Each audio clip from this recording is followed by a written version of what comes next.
IPIECA is the trade association for the oil and gas industry, particularly focusing on environmental and social issues. And our aim as IPIECA is to improve the environment and social performance of the oil and gas industry. What is the relationship with the UNFCCC here? How much do you talk with one another? So we have IPIECA has official observer status, and so we are the primary conduit for the industry to talk to the UN and to provide technical information and basically to support any conferences like this, to provide technical information on behalf of the industry. Okay, so give us a sense of your average day at one of these COPs, and what do you hope to get out of the conference on the whole? Well, an average day, of course, is talking. We're talking with a lot of stakeholders. We're promoting the materials that we've brought to the conference, which is the Paris puzzle, which is here, if you just show you. And this is a series of fact sheets about what the industry does to support the challenge of climate change. And we have a side event tonight, 6 o'clock tonight, where we'll be presenting this information.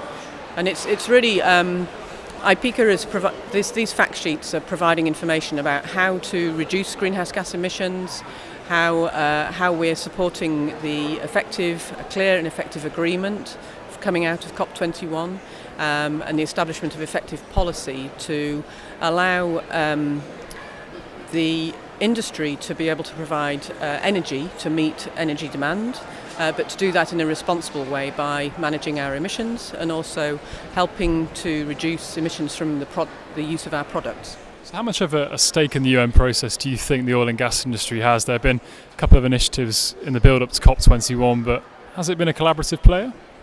Yes, absolutely. IPIECA represents over 37 members and 16 associations, which are based all around the world, and we represent 60% of the oil and gas production.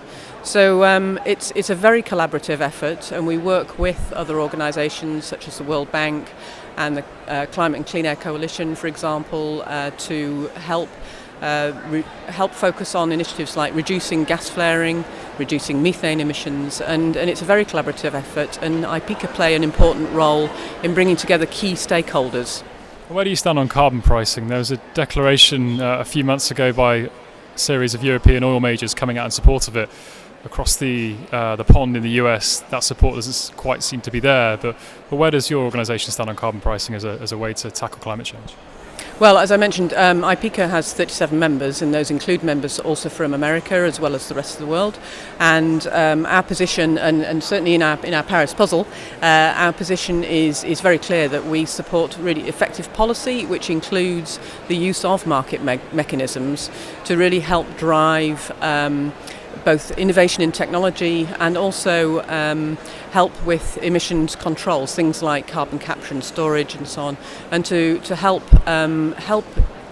industry come up with a competitive way to deliver lower carbon energy. What will it take for us to get an effective carbon price? Is there any timeline by which we might see one coming in?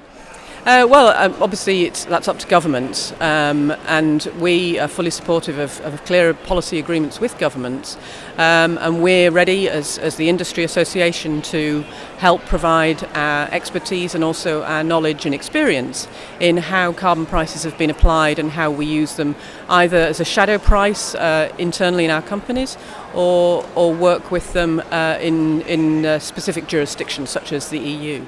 Many oil and gas companies are working on forecasts of warming of maybe 4 or 5 degrees C. We know the internationally agreed goal is 2C. How do we, square those in this process? Well, again, I mean, IPIECA is very clear about we're very supportive of all efforts to work towards a lower carbon future, and the governments have agreed that 2 degrees is the target.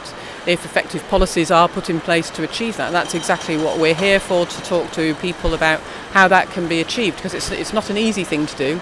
It's a big challenge, but of course we've all got to work together to try to achieve that. Thanks very much. We'll leave it there.